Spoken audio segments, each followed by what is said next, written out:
Yan, after ng 1 week namin gawa, bali 5 days, at bali pa 6 days na ngayon. Ito na yung progress nung mini gym ng Maria Concepcion Elementary School. Bali meron pang portion na hindi pa namin nagagawa at siguro hanggang sa Friday ay tapos na namin to. Ito yung puno ng mangga. Yan, nilagyan na namin ng bench dito at pinalagyan ko na rin dito ng gate. Yan, back gate para kung sakali madaling makapunta rito sa backyard. Yan, ito na yung pang-anim na araw ngayon, at dito namin itatayo sa area na to yung ring. Ito may poste na to. Yan, dito pinalagyan ko na dito ng abang na mga bakal para pag naglagay kami ng extension papunta sa ring, yung mag-hold sa board, matibay siya. Ito, malaki yung poste niya. O yan, napakaganda ng pagkayari at talaga namang matibay yung yari niya.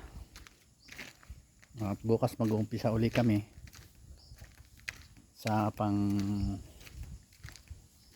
7 araw. Yan, project.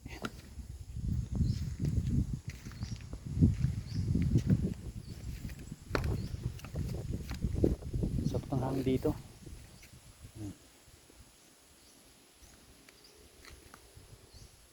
Itong isang punong lansones, bali pinaano ko na, sinave ko na at baka mabubuhay siya.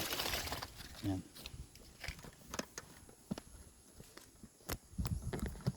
Set natin.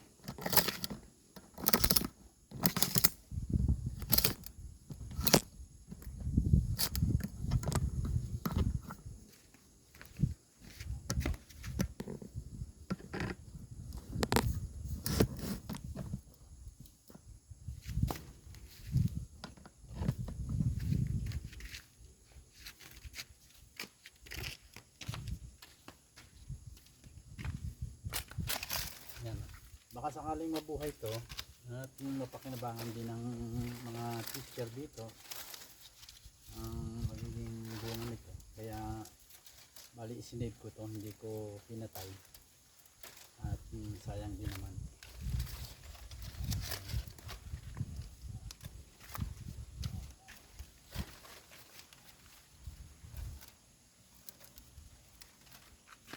Yan yung pinakapuno niya. Ito nilagyan ko siya ng plastic para pag lumaki siya hindi siya maapektuhan ng mga concrete na nilagay namin. May allowance siya. Ganun din tong ito. Yan, ganun din yung mangga. Ito,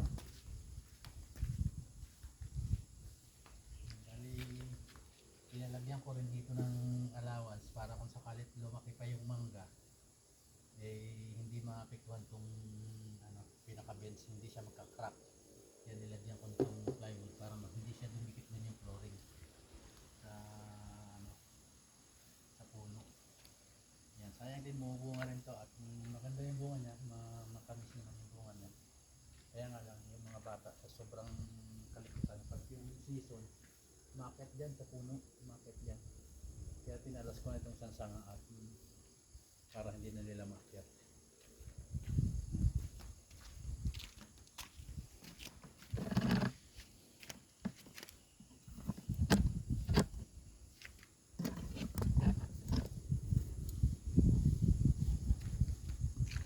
Ayan.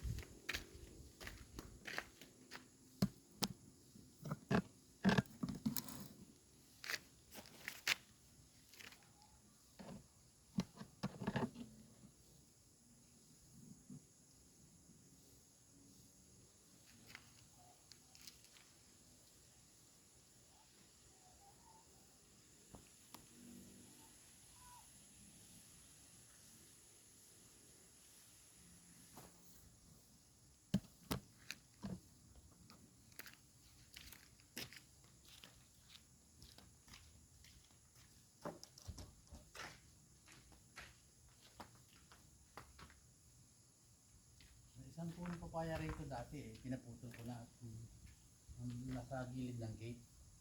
Ayan, may mga bunga nga.